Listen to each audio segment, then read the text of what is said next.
नमस्कार दोस्तों, स्वागत है आप सबका हमारे अपने चैनल भौतिक लोक में। आज बहुत दिन बाद इच्छा हुई है दोबारा फिर से पुनः अपने चैनल पर आने की। छोटी छोटी बातें हैं जिनको डिस्कस करने की इच्छा हुई। इच्छा क्या, आजकल मैं देख रहा हूं कि भगवान राम का जो भव्य मंदिर निर्माण हो रहा है, उद्घाटन समारोह है 22 जनवरी को, सबको विदित है, सबको ज्ञात है। उसको लेकर संपूर्ण भारतवर्ष, या अगर मैं कहूं कि संपूर्ण विश्व उत्साहित है तो अतिशयोक्त नहीं होगी। अब उत्साह दो प्रकार का है। कुछ लोग हैं जो पॉजिटिव लेकर उत्साहित हैं और कुछ लोग हैं जो नेगेटिव लेकर उत्साहित हैं। पॉजिटिव उत्साह का अर्थ यह है कि भगवान राम के भव्य मंदिर के निर्माण से उनके अंतः स्थल में खुशी उत्पन्न हो रही है। ऐसे लगता है मानो वर्षों का जो सपना था वो उनका पूर्ण हो गया है और वर्षों बाद उनके घर में कोई खुशी आई है। इस प्रकार का उत्साह है जो भक्त वर्ग का एक समाज है। कुछ लोग या कुछ समाज में ऐसे भी लोग हैं जिनको यह बात नागवार गुजर रही है कि मंदिर का निर्माण क्यों हो रहा है, या हो भी रहा है तो उसका क्रेडिट किसी और को क्यों जा रहा है, या मंदिर का निर्माण हो रहा है तो उसमें हमारी अग्रणी भूमिका क्यों नहीं है। इस बात को लेकर उनके मन में कहीं न कहीं निराशा के भाव हैं और जिससे वो हतोत्साहित हैं। हतोत्साह के साथ साथ जब क्रोध और निराशा चरम पर होती है तो आदमी के विवेक में, आदमी के निर्णय लेने की क्षमता में, व्यक्त करने की क्षमता में और बौद्धिक स्तर, जिसको हम बुद्धिलब्ध या इंटेलिजेंस कोसेंट कहते हैं, उसमें भी कहीं ना कहीं गिरावट आती है। और उसके फलस्वरूप जो भी निर्णय या जो भी बातें ये जो तथाकथित विरोधी वर्ग कहता है या करता है, वो उनके बने बनाए खेल पर भी पानी फेरता है। इन दोनों वर्गों के जो प्रॉस कॉन्स हैं उन पर मैं अपनी बात रखना चाहता हूं, मैं अपने विचार रखना चाहता हूं। दो बातें। पहली बात ये कि राम जी का जन्म अयोध्या में हुआ ये निश्चित है। जिस भूमि पर राम मंदिर बन रहा है उस भूमि पर ही जन्म हुआ, ये सुप्रीम कोर्ट का फैसला है। राम मंदिर का निर्माण हो रहा है। राम मंदिर के निर्माण से पहले जब ये राम मंदिर का आंदोलन की शुरुआत हुई, फिलहाल मैं जब से जानता हूं कि 1949-50 के आसपास से राम मंदिर का जो सक्रिय आंदोलन है जो मैंने सुना है, जबकि जो संत समाज है वो कहता है कि 500 वर्षों से हम आंदोलन कर रहे हैं, समय समय पर इसके आंदोलन होते रहे हैं, लेकिन 500 वर्ष का मतलब 5 पीढ़ियां, या हो सकता है 10 पीढ़ियां, अब तो 60 साल जिंदा रहता आदमी, वो बीत गए, लेकिन मंदिर निर्माण करने की नियति या मंदिर निर्माण करने का समय ये आया नहीं, कभी नहीं आया। क्यों नहीं आया? उसके कारण थे। क्या कारण थे? कारण ये थे कि शुरुआत में जब भी तोड़ा गया होगा उसके बाद से आज तक जो भारत का बहुसंख्यक वर्ग है जो ईश्वर में या भगवान राम में आस्था रखता है, उसके हाथ में संपूर्ण सत्ता कभी आई नहीं। बीच बीच में जब सत्ताएं आई भी और हिंदू शासक रहे भी तो वो बटे हुए रहे। कैसे बटे हुए रहे? जैसे आज बटा हुआ वर्ग है, एक पार्टी है, दूसरी पार्टी है, तीसरी पार्टी है, चौथी पार्टी है, और कोई ऐसा मुद्दा नहीं आता कि ये सब उस मुद्दे के लिए एकजुट हो जाए। ऐसा भी कोई मुद्दा नहीं आता, वो कुछ ना कुछ कमी निकाल। यहां तक कि राष्ट्र की जब बात होती है कि सर्जिकल स्ट्राइक हुई है तो उस पर भी कुछ लोग उंगली उठा के हमको सबूत दिखाओ। अरे महाराज, राष्ट्र की बात पर एक हो जाओ कम से कम। उस पर भी नहीं होते। तो जैसे आज बिखरा है पूरा समाज, ऐसे कभी पहले भी बिखरा था समाज। छोटे छोटे राजा रड़वाड़े होते थे, अब उनको ये लगता था कि ये जो राज्य हमारा, ये हमारे बाप की बपौती है। बगल वाला राज्य है, उनको लगता था वो उनके बाप की बपौती है। वो कभी नेशंस की थ्योरी को एक्सेप्ट ही नहीं कर पाए, वो राज्यों में बटे रहे। और उनके ऊपर भी शासन करने वाला कोई और था। कौन था भाई? ब्रिटिश गवर्नमेंट थी, गवर्नर होते थे, और गवर्नर जनरल शासन कर रहे हैं, उनके अंडर में आप काम कर रहे हो। उनका विरोध करोगे, आपको किल कर देंगे, मार देंगे, विस्थापित कर देंगे, या निर्वासित कर देंगे, कुछ भी कर देंगे, आपके राज्य पे कब्जा कर लेंगे। तो आप उनकी दया पर जी रहे हो। तो जब आदमी दया पे जीता है, तब तक वो कोई कार्य अपने हिसाब से नहीं कर सकता। चलो 500 वर्ष बीत गए। 1949-50 से सक्रिय जो शुरुआत हुआ करपात्री जी के द्वारा या उन लोगों के द्वारा जो भी उस समय रहे हों। मैं सबको व्यक्तिगत नहीं जानता, ना मैं इतिहास का विद्यार्थी हूँ, ना विद्यार्थी होने का कभी दावा करता हूँ। मैं बस जो मुझे अनुभव हो रहा वो मैं शेयर कर रहा हूँ। मंदिर के निर्माण के लिए सक्रिय और उग्र रूप लेकर कौन है जो चल रहा था, ये सबको पता है। 6 दिसंबर को जब तथाकथित विवादित ढांचा गिराया गया, ढहाया गया, तो किसकी अग्रणी भूमिका थी, ये सबको पता है।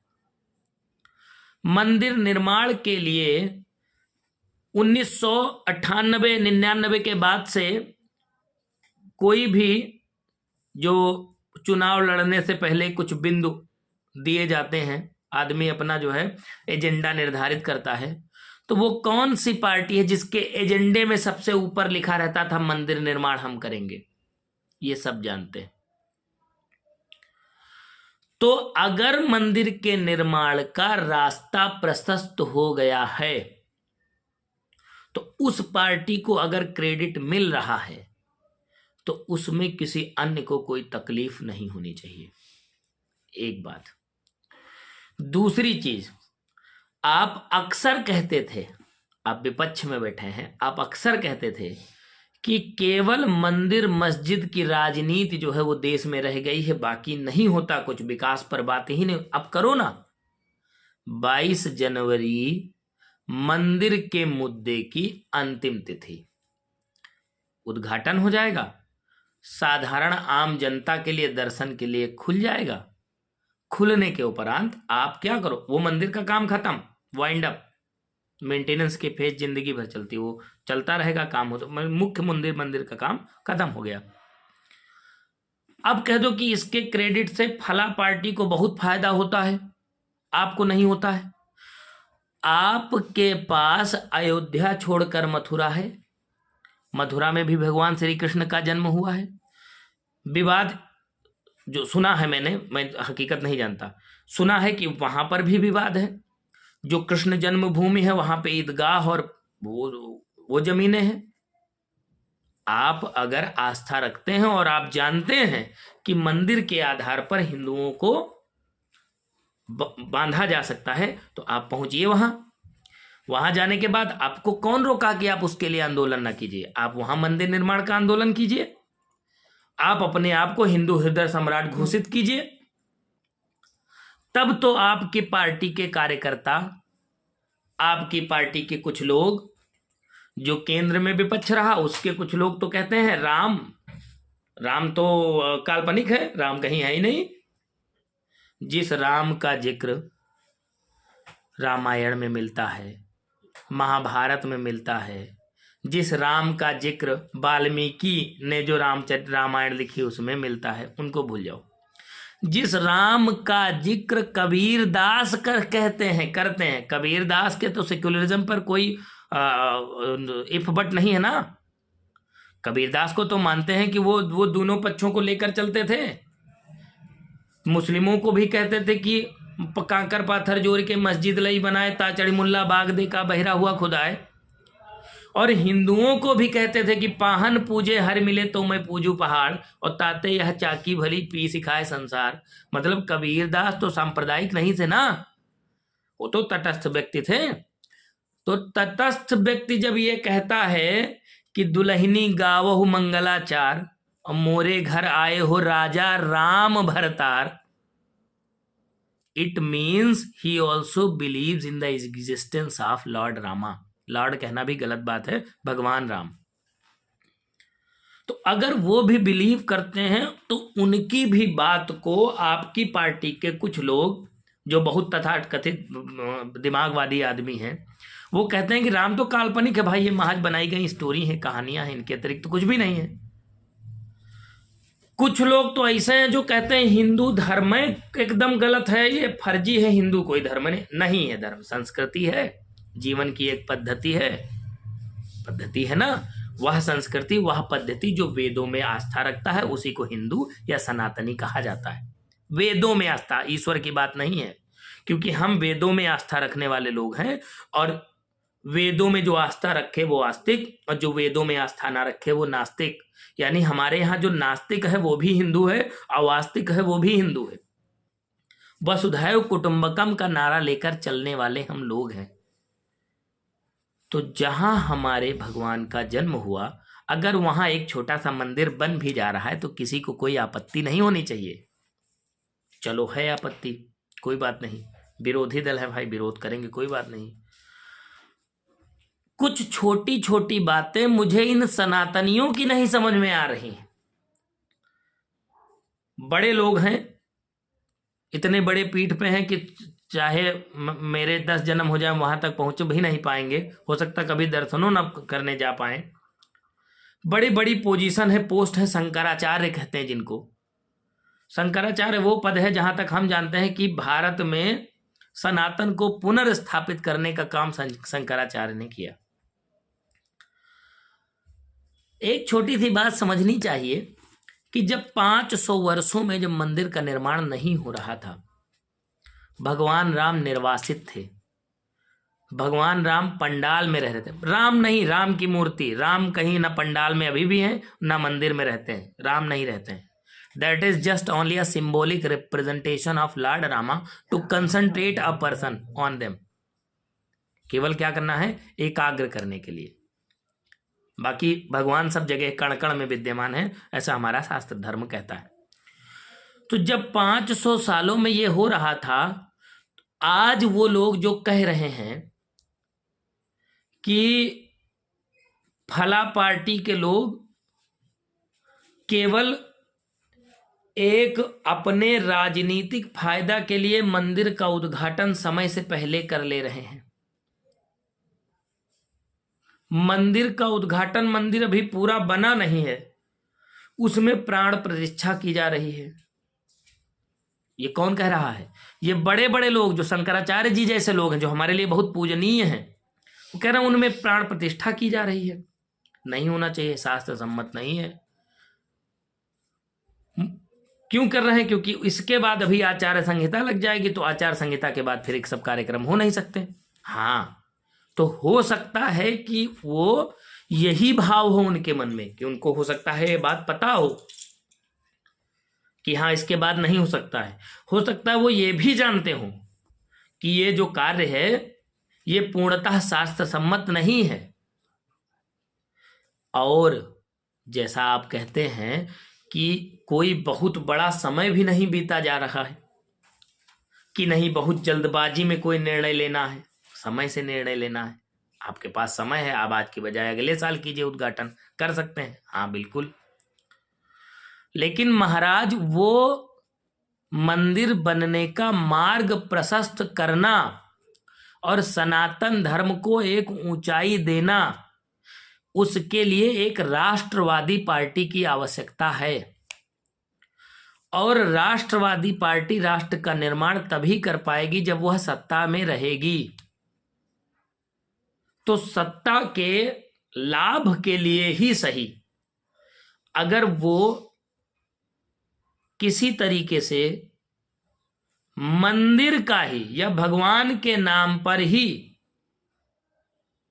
वो भीड़ जुटाने का प्रयत्न कर रहे हैं, तो इसमें क्या गलत है? या उन सभी लोगों को सोचना चाहिए कि जो अभी तक धर्म के रास्ते पे चलते हुए मंदिर निर्माण की नींव की ईंट तक नहीं रख पाए थे। जब मंदिर का निर्माण का रास्ता प्रशस्त हो गया है, मंदिर बन गया है, उद्घाटित होने जा रहा है, नींव रखी जा चुकी, भूमि पूजन हो चुका है, अब उसमें दिमाग लगा के बुद्धि बनाना, ये दिमाग तब कहाँ था जब औरंगजेब चढ़ाई करके एक तरफ से मंदिर तोड़ते तोड़ते निकल रहा था, मस्जिद तोड़ के, मंदिर तोड़ के मस्जिद बना रहा था। कहाँ था ये दिमाग? कहाँ था जब समाज बांटा जा रहा था? बड़े बड़े क्षत्रिय कुलों को उठा के उसके बाद कह दिया गया कि तुम जो है वो हरम का टट्टी उठाओ, उनको भंगी कह दिया गया, जबकि वो ऊंचे कुल के लोग हैं, अच्छे कुल के लोग हैं, लेकिन वो अपने हिंदू धर्म की रक्षा नहीं छोड़े और उन्होंने वो उस समय के लिए नीच, वैसे काम कोई छोटा बड़ा नहीं होता, वो भी करना स्वीकार किया। किसी के घर में टट्टी उठाना ये आसान काम नहीं है। तो उस समय नहीं था, उस समय दिमाग भी नहीं था, आज दिमाग आ रहा है। इसमें ईर्ष्या का भाव दर्शाई देता है, ईर्ष्या का भाव, कि यह पूरा कार्यक्रम किसी एक आदमी के सानिध्य में कैसे हो रहा है, इतना बड़ा काम हो रहा है, हमको पूछा तक नहीं गया। भगवान के काम में किसी को पूछा नहीं जाता है और भगवान के काम का कोई मुहूर्त नहीं होता है। There is no any time for टेवलीगन ऑफ अ गुड वर्क। अच्छे काम करने कोई समय निश्चित नहीं है, ये तो आपसे सीखा ना। तो अगर अच्छा काम हो रहा है तो उसमें मुहूर्त कैसा? और मुहूर्त का इतने ध्यान होता तो भगवान श्री राम का जब विवाह हुआ जानकी जी से, कितने सारे लोगों ने वेदोच्चार मंत्रोच्चार करके मुहूर्त विचार के उसके बाद उनका ब्याह कराया होगा। पूरी जिंदगी दोनों लोग साथ नहीं रहे। राम सीता बताओ भैया, हम तो जहां तक जानते तो हमको यही लगा कि पहले बेचारे शादी होके आई, राज्य मिलने वाला था, वो चला गया, फिर जब बन गए पति पत्नी दोनों तो पत्नी वहां रावण उठा ले गया, हरण कर ले गया, जो भी कह लो। उसके बाद लौट के जब वापसी हुई, कई दिन बीते होंगे ये भी हम नहीं जानते, क्योंकि हम इतने बड़े ज्ञाता है नहीं आध्यात्मिक। लेकिन हम ये जानते हैं कि फिर उनको निर्वासन मिला, तो निर्वासन मिला किसको? सीता जी को। अब उसमें बहुत बेस में मत जाइए आप कि हाँ उसमें वो सीता नहीं थी, वो असली थी, वो नकली थी। हम इतने बड़े ज्ञाता नहीं है कि कौन असली कौन नकली था। हम जो प्रत्यक्ष देखते हैं हमको ये दिखाई पड़ता। तो राम और सीता कभी सुखद वैवाहिक जीवन जिए ही नहीं। छोटे छोटे बेचारे नान नान बच्चे, वे कहाँ पले? वे जंगल में पले। तो उनका जब विवाह हुआ था तब तो मुहूर्तवा देखा गया होगा ना, देखा गया होगा ना। और आप कहेंगे कर्म के आधार पे मिलता है, तो कर्म भैया कई प्रकार के, 3 प्रकार के कर्म हैं। कौन कौन से? एक प्रारब्ध कर्म, एक संचयमान कर्म, एक संचित कर्म। तो क्या भगवानों के तीनों कर्म खराब हो सकते हैं? तो उनको ये सब मिला। तो भैया ये मुहूर्त, शुभ घड़ी, शास्त्र सम्मत, ये जन सामान्य के लिए है। आज की दशा में जितने भी सनातन धर्म से लोग जुड़े लोग हैं, चाहे वो एक आम जन हो, खेती किसानी करने वाला आदमी, अपनी जीविका चलाने वाला आदमी, सामान्य पुरुष हो, महिला हो, या किसी बड़ी सी गद्दी पर शोभायमान कहीं का पीठाधीश्वर हो, उन सबको रामलला का स्वागत करना चाहिए। और ये अपने तर्क वितर्क कुतर्क या सुतर्क, हो सकता है वो सही है कह रहे हो, हमको गलत लग रहा हो, ये सब बचा के रखो फ्यूचर के लिए, भविष्य के लिए। ये वही होता है कि जैसे कुछ अच्छा होने चला तो 4 लोग रोने लग जाते हैं, अरे हम तो नहीं बुलाया दया, हम तो बहुत बड़े तीरंदाज। अरे हो गए तुम तीरंदाज, मंदिर नहीं बनवा पाए 500 सालों में, तब तुम्हारी शक्तियां कहाँ गई थी? आपकी शक्ति से मंदिर बन गया क्या? 370 आपकी शक्ति से हट गया क्या? हट, बताइए हट गया हो तो। राम के राज्य में सब सुखी थे, आप उनके अनन्य भक्त हैं, आप उनसे कह के सब सुखी करा दीजिए, हो गए क्या? नहीं हुए ना। या फिर आप कोई दूसरी सेकंड पोजीशन के लिए कोई लोकतांत्रिक तरीके से पार्टी या बताइए जो पूरे देश को फिलहाल रिप्रेजेंट कर सकती है या सनातन धर्म को रिप्रेजेंट कर सकती हो। मैं किसी पार्टी का समर्थक या विरोधी नहीं हूं, लेकिन फिर आप तो कुछ ना कुछ बताइए ना। एक बड़ा मुद्दा है, सॉल्व हो गया, अंतिम चरण में है, अब उलझुल बातें बकना जरूरी है ना। जो था वो हो गया, खत्म, एक मुद्दा खत्म। कम से कम जहां लड़ाई झगड़ा झड़प झंझट हो रहा था अब नहीं होगा, सब शांति है, बहाल हो गई शांति फिर से फुर्सत। या जो लोगों को लगता हो कि इस काम से वहां उनको फायदा मिल जाएगा तो आप दूसरे पे कीजिए ना, क्या फर्क पड़ता है, आपको कोई मना कर रखा है, आप वहां कीजिए। और या आपको गलत लगता तो फिर वो मत कीजिए और इस बात से आप खुश हो जाइए कि अब ये मुद्दा खत्म हो गया। आपको लगता है कि नहीं भाई आंदोलन करेंगे किसी दूसरे मंदिर के लिए तो उसमें जन हानि होगी, आर्थिक हानि होगी, सामाजिक नुकसान होगा, आप जानते हैं, आप समझदार हैं, तो आप दूसरे के लिए मत कीजिए और इसके लिए खुश हो जाइए कि ये मुद्दा कम से कम खत्म हो गया, फुर्सत मिल गई। बातें बनाना, बातें करना एक बात होती है और किसी बात पर या किसी निर्णय को होते हुए देखना, जिनमें पीढ़ियां बीत गई हों, उनके एक ही। सरदार वल्लभ भाई पटेल ने जो कार्य किए हैं, वो गृह मंत्री अब कोई बन जाए नहीं कर सकता। संपूर्ण भारत को एक करना, तब जबकि उस समय तुम केवल संघ बन रहे हो, संघ की अपनी कोई शक्ति नहीं है, आप भारत संघ का केवल निर्माण कर रहे हो। तो चाहे जूनागढ़ की रियासत हो, चाहे हैदराबाद की रियासत हो, चाहे त्रावणकोर की रियासत हो, चाहे तुम्हारा जम्मू कश्मीर की रियासत हो, इन सब रियासतों को एकीकृत, एक गलती है हाँ नेहरू जी से हो गई, तो जब बड़ा काम होता तो एक आध गलती संभव होती, उसमें कोई बहुत बड़ी बात नहीं है, सब एकीकरण हो गया था, बन गया था भारत, संपूर्ण भारत, अच्छा निर्माण हो गया था, गड़बड़ नहीं था। तो अब उनके बराबर अब कोई अब नया आदमी बने उसके बाद उनके निर्णयों पर उंगली उठाए तो निहायत बेवकूफ नहीं और क्या होगा। समय देश काल परिस्थितियों के अनुसार आपस में सामंजस्य बिठाकर, आपस का अर्थ है कि अगर हमारे छोटे भाई से कुछ भेदभाव हैं तो उनको आपस में जब कभी धर्म संसद बैठे तो बैठ के हल कर लो कि भाई इसमें ये गलतियां हुई हैं, इसमें ऐसा सुधार होना चाहिए। तो धर्म संसद बुलाओ, आप धार्मिक सभी आध्यात्मिक गुरुओं को बैठाओ और उन गलतियों पर बात करो। आप एक माइक लेकर कोई पत्रकार मीडिया वाला आदमी चला आता है, आप उसमें जो है बखिया उधेड़ने लगते हैं, आप फिर ये बताने लगते हैं कि नहीं मंदिर तो छोड़ो, मंदिर का निर्माण छोड़ो, मंदिर में जो प्राण प्रतिष्ठा होने जाती है यही शास्त्र सम्मत नहीं है। लिखी पढ़ी चीजें खाली दो अक्षर वो पढ़ लेना और समाज में वाकई जीना, ये दो चीजें होती हैं। तो महाराज आपसे अनुरोध है, आप सीखिए ये बात और इस पर ये जो ईर्षा वाला रोना है ये बंद कीजिए।